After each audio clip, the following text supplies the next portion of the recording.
PLCE is what the British military has stuck with for almost 40 years now.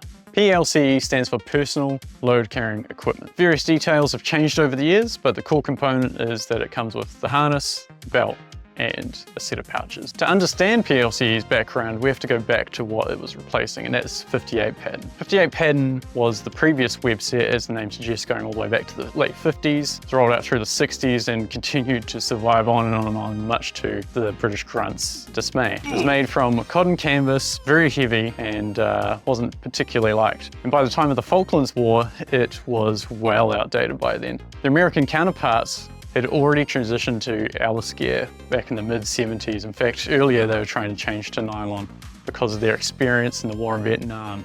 Cotton was not holding up. It was rotting throughout the conflict, the more and more it took on water.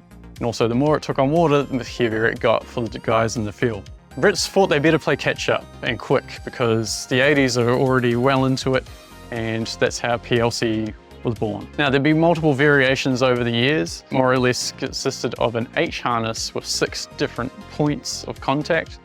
Also having a belt, there'd be several upgrades to that over the years, and their own unique attachment system.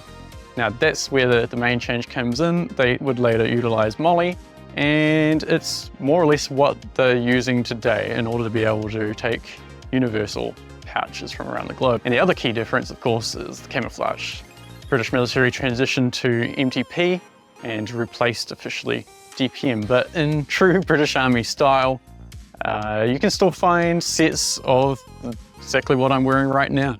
British DPM being issued to guys, but PLC provides a perfect gap in the surplus market where it's still reasonably really available, it's still relatively cheap, and still relatively functional. And this week it just got a little bit cheaper. We've got them on discount if you're watching this at the time. Go up to the link in the bio, head down to Army Outdoors and grab yourself a little set.